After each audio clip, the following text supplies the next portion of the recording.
On the streets of Riyadh and Jeddah, you now see scenes that, just a few years ago, would have been almost unthinkable. Young women in jeans and colorful headscarves walk out of universities with laptops in their hands. Groups of students sit in cafes talking not about oil and politics, but about apps, startups, and their dreams of working in tech companies. Stadiums echo with the music of international stars, and cinemas show movies that were banned for decades. It's in this everyday life, in these small but telling moments, that the real content of Saudi Arabia's transformation is hidden. No economic plan, no budget, and no flagship project will work if society doesn't believe in it.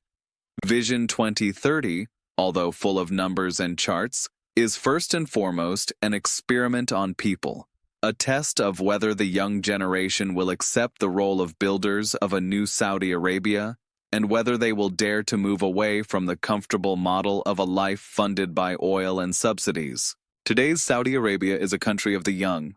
7 out of 10 people are under 35. It's a generation that doesn't remember the desert poverty of their grandparents, but does remember the moments of crisis when oil prices fell and money for benefits suddenly disappeared. It's a generation of the internet, smartphones, Instagram, and YouTube, fully aware of what life looks like in Dubai, London, or California. A generation that compares, judges, and demands change. And it's on this generation that Crown Prince Mohammed bin Salman has placed most of his hopes.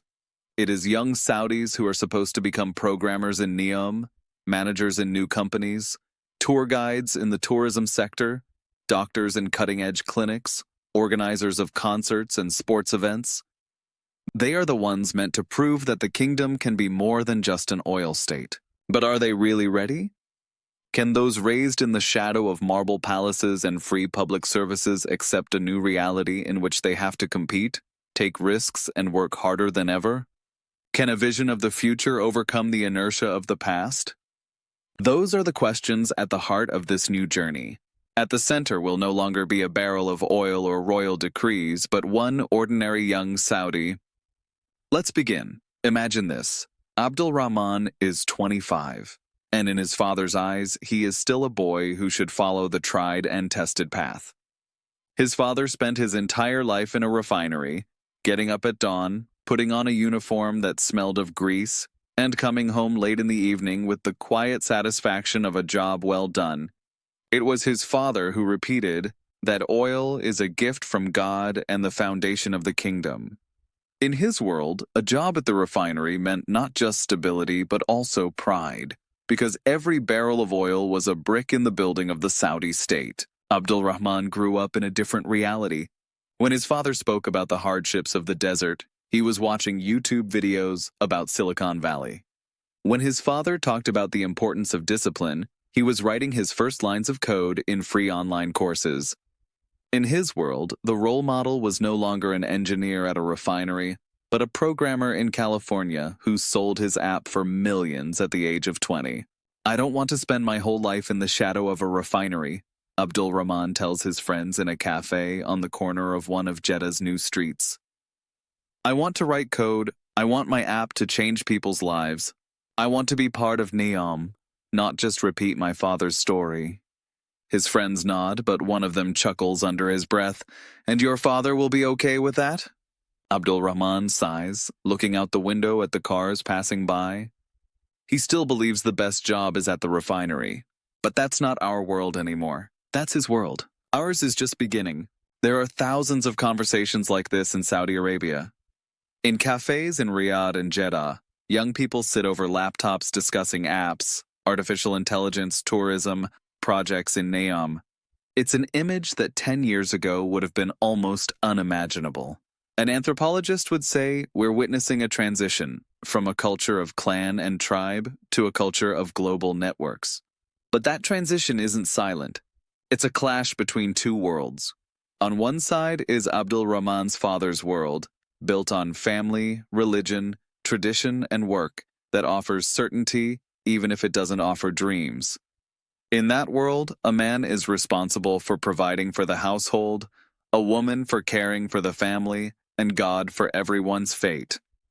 On the other side is the son's world, a world where a woman drives a car, studies computer science, and thinks about working in a startup. And a man dreams not of a safe job in a state-owned company, but of the risk and freedom of entrepreneurship.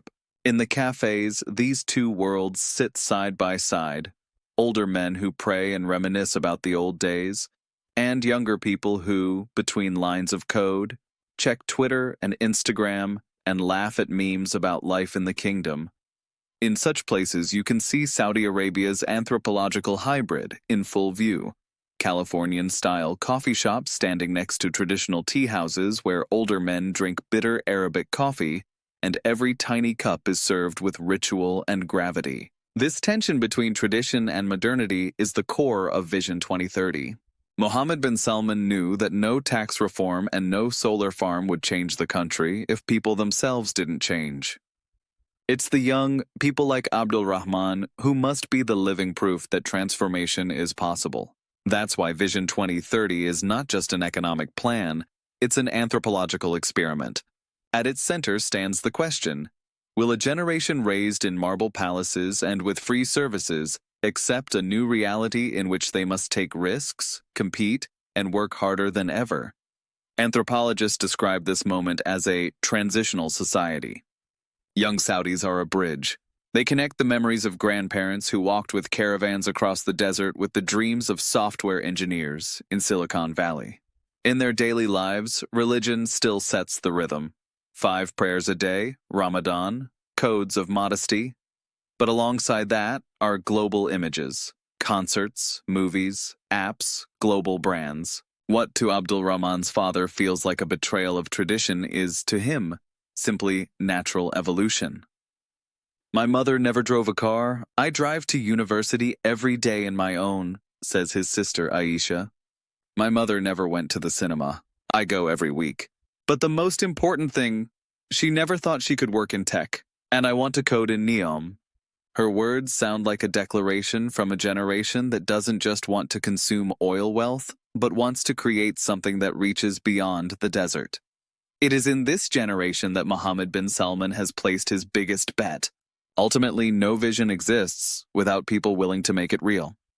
NEOM can be drawn in architects' plans and rendered in perfect 3D, but if people like Abdul Rahman and Aisha don't choose to live there, it will remain a city without a soul. That's why the conversation in a cafe in Jeddah is just as important as the signing of a contract with a global corporation, because it is there, in the words of young people, that it will be decided whether Saudi Arabia can move from the kingdom of the barrel to the kingdom of vision. NEOM as an invitation to the world? In the months following the announcement of Vision 2030, Riyadh looked like the stage of a huge show. Investors, CEOs of global conglomerates, heads of funds, and startup founders all started flying in. Hotels were packed, and streets that usually filled with cars and pilgrims on their way to the airport turned into a place where two worlds met, East and West, gathered in expensive suits and flowing abayas. That's when the first edition of the Future Investment Initiative took place, quickly dubbed by journalists as Davos in the Desert.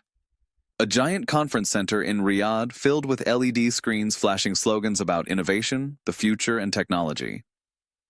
Mohammed bin Salman walked onto the stage under the gaze of CNN and BBC cameras, and next to him sat the heads of McKinsey, SoftBank, Siemens, BlackRock. The atmosphere felt like the premiere of a sci-fi blockbuster, except that instead of actors on stage, there were investors and politicians, and instead of special effects, billions of dollars.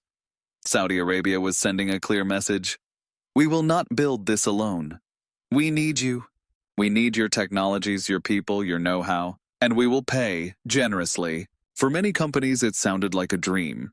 In Europe or the US, they had to fight for grants and public tenders. Here, they were being offered a blank page and a budget counted in hundreds of billions. The Saudis created special economic zones where foreign investors could operate under different rules than in the rest of the country. Visa barriers were lowered, markets opened, and big contracts started to roll in one after another.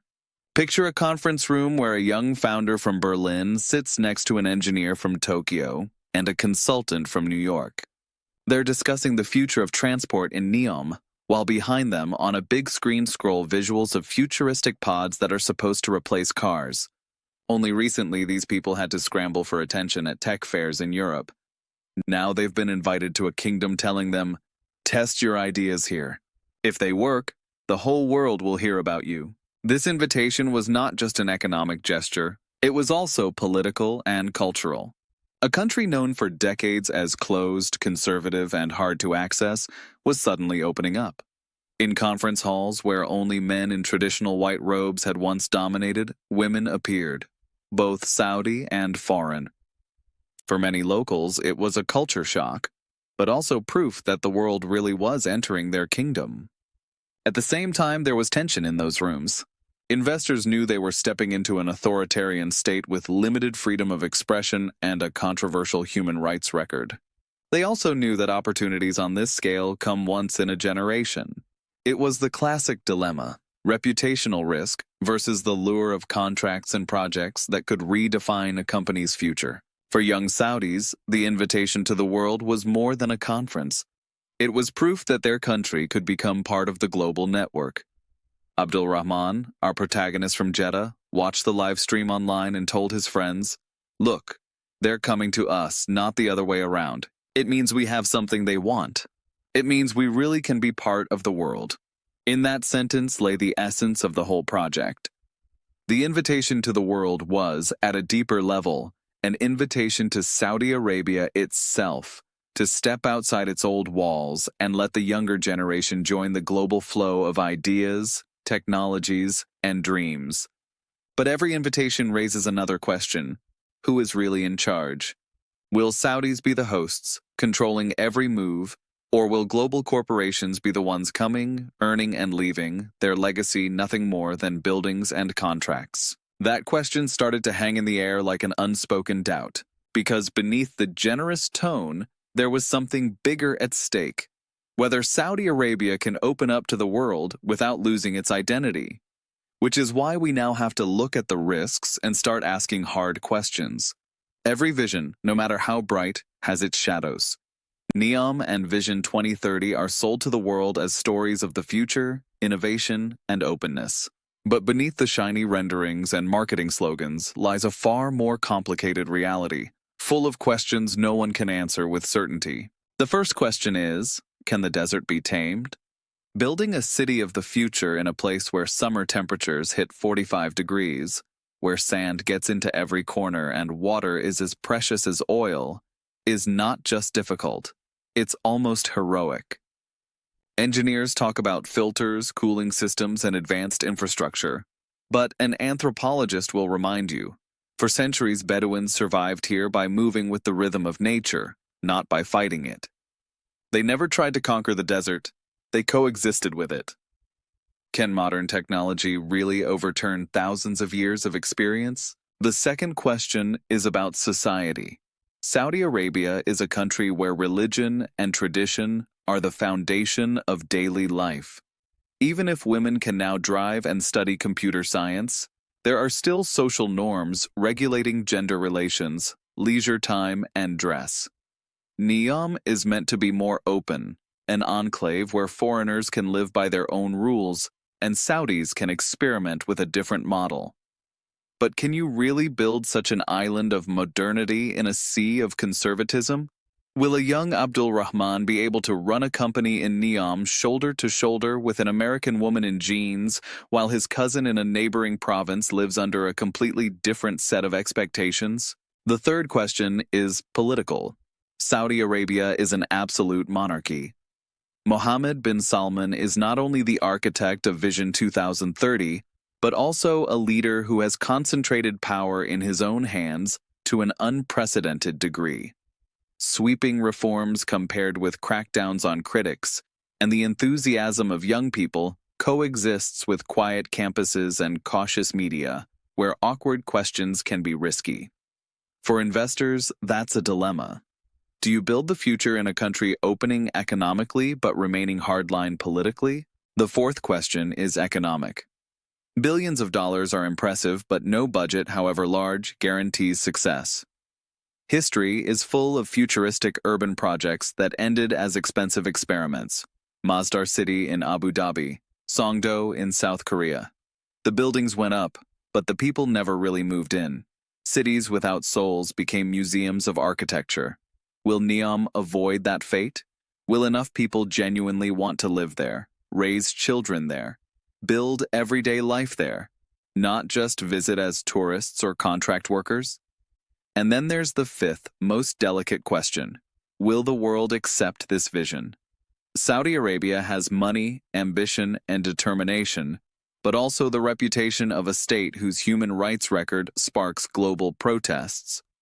Every contract signed in NEOM can be portrayed as complicity with an authoritarian system. Every company has to calculate, are the billions worth the risk of losing face in front of customers and public opinion? These questions are not theoretical. They hang in the air over every investor meeting, every cafe conversation in Jeddah, every tweet from a young Saudi dreaming of a job in NEOM. Abdul Rahman, sitting in the same cafe where he once talked apps with his friends, says, "I want to be part of a NEOM, but will we really be free there? Will it be a city for us or for foreigners?" His words echo the doubts experts voice in reports and panels around the world. Because every vision has to pass a test before it becomes reality, not only financial or technological, but also social and moral. NEOM is a test not just for Saudi Arabia, but for a world that must decide whether it wants to join this story or remain a skeptical observer. And that's where the greatest paradox lies. The biggest vision of the 21st century could end up as its grandest mirage. Because if a world of cultural diversity cannot find a way to work together on building a new economy and society, none of Saudi Arabia's innovative plans will truly be realized. You only have to walk the streets of Riyadh to see how two worlds blend and collide. In one cafe, an older man in traditional dress sits quietly. He drinks bitter Arabic coffee poured into tiny cups, with a silver tray of dates beside him, symbols of hospitality and continuity. He talks with a friend about the old days when oil flowed in a wide stream and the state provided everything: a home, a salary, a secure future for his children. His voice carries nostalgia and pride, the conviction that his generation built the foundation upon which the kingdom stands. A few streets away, in a modern co-working space full of glass and neon lights, a young woman sits at her desk. She wears jeans and a light hijab, a MacBook open in front of her, and a latte from a trendy coffee bar in hand. She's writing code for an app she wants to pitch at a startup competition organized by NEOM. Her world has nothing to do with her father's desert stories or the ritual of Arabic coffee. She lives in the dream that one day her project will hit international markets, and she herself will become a symbol of the new Saudi Arabia. That contrast, the older Bedouin sipping coffee and the young coder tapping away in a co-working hub, is the image of the entire kingdom. Two worlds that exist side by side, and no one yet knows whether they'll manage to merge. An anthropologist would say this is a clash between two cultural models. The first is built on tradition, religion, family, and honor. The second on globalization, technology, individual ambition, and personal dreams. In the old world, the community decides the fate of the individual. In the new, the individual tries to carve out their own path, even at the cost of family tension or social disapproval. But the contrast isn't only cultural. It's economic and political as well. The older generation worked in oil-dependent sectors: refineries, administration, state-owned firms. The younger generation dreams of IT, tourism, culture, biotech. Older Saudis believe security comes from stability and loyalty to the state. Younger ones want to take risks, compete, and join the global game. You can hear the tension in everyday conversations. Abdul Rahman's father tells him, "Son, don't waste your time on these computers. The refinery means stability, a secure living. Look, I had a job my whole life and we never lacked anything." Abdul Rahman answers, "Dad, that's not enough anymore. Oil is running out. The world is changing. If we don't try something new, we'll be left behind." In that brief exchange lies the entire drama of contemporary Saudi Arabia. a conflict between a past that offers safety and a future that is uncertain but necessary. Can these two worlds coexist? Will the older Bedouin and the young programmer find a common language? Or will NEOM become an isolated island of modernity, disconnected from the rest of the country, while traditional Saudi Arabia carries on as before? Those questions hover over the entire Vision 2030 project. No city, no investment, no budget can guarantee that a society will succeed in weaving its contradictions into a coherent whole. Yet this is the true stakes. Will Saudi Arabia become a mosaic where old and new complement each other, or a battlefield between past and future? And in that single image, the older man drinking coffee and the young woman coding, the answer is already sketched. Because today, Saudi Arabia is exactly that, a land of contrasts, where every day is a test of whether two worlds can be brought together. Looking at the kingdom on the threshold of the 2030s, it's hard to shake the feeling that this is a country torn between dream and reality. On one side, refinery flares still burn, reminding everyone that oil remains the heart of the economy. On the other, slick NEOM promos fly around the internet, showing futuristic buildings, magnetic trains, and luxury resorts that look as if they belong on another planet. This tension is not abstract. It lives in everyday life. Abdulrahman, sitting in his cafe, dreams of working in NEOM but knows that tomorrow he'll go home and hear his father repeat the mantra of refinery stability. His sister Aisha sees her future in tech but also knows every decision she makes reflects on the honor of the whole family. Their father, sipping Arabic coffee, feels pride that he has raised children with big dreams, but also fear that those dreams may pull them away from tradition and community. In this daily drama lies the true meaning of Vision 2030. NEOM is not just a city, it is a symbol of a transformation unfolding in people's hearts and minds. It's a test of whether a society can adopt new values without losing the old ones. Whether young people can be global and still rooted in the culture of Islam and the desert. Whether the wealth of oil can be converted into wealth of ideas.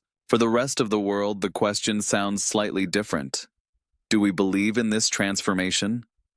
Will we treat Saudi Arabia as a partner or as a paradox, all shine and shadow? Will global corporations accept the invitation and help build the future? Or will they turn away, wary of political risk and public backlash? All of this makes NEOM not just an urban development project, but a civilizational laboratory. Out there in the desert, an experiment is underway whose outcome no one knows. If it succeeds, Saudi Arabia will become a symbol of the 21st century, a country that escaped the oil trap and built a new identity. If it fails, NEOM will stand as another mirage, an expensive museum of ambitions that never came to life. But today, watching young people in cafes, co-working spaces, and campuses, you can sense that something real is shifting. In their eyes, there is a mix of fear and hope, but also a determination their parents never had. It's a generation that doesn't remember desert poverty, but does remember moments when oil let them down. A generation that doesn't want to wait. It wants to act. That is the core of the story. Vision 2030 is not just a policy program. It is a tale of a nation trying to slip out of its own past and build a future it cannot yet fully imagine. Every Abdulrahman, every Aisha, every father, and every mother is part of that story. The conclusion of this episode is not the end of the series. It's more like an open question hanging over the desert like wind-lifting grains of sand. Will this transformation really succeed? Will the desert accept a city of the future? And that's the question we'll end this chapter with. The answer will only emerge in the everyday choices of young Saudis, in the contracts signed in Riyadh, in the courage and doubts of the whole society. So let's keep one thing in mind. This is today's Saudi Arabia, a country where the desert touches the vision of tomorrow, and the barrel of oil competes with the dreams of the young. This episode is not only about NEOM, but about an entire society learning to live at the intersection of tradition and globalization. If this journey through Saudi Arabia and its grand plans was interesting to you, hit the like button, subscribe to the channel, and tell me in the comments what you think about NEOM. Is it a real glimpse of the future, or just a futuristic mirage? With your support, we can keep making new episodes and dive deeper into places cameras rarely reach. And in the next installment, I'll take you even further into the world of Saudi change, to the point where the dreams of the young generation collide with challenges no royal decree can solve in a single stroke.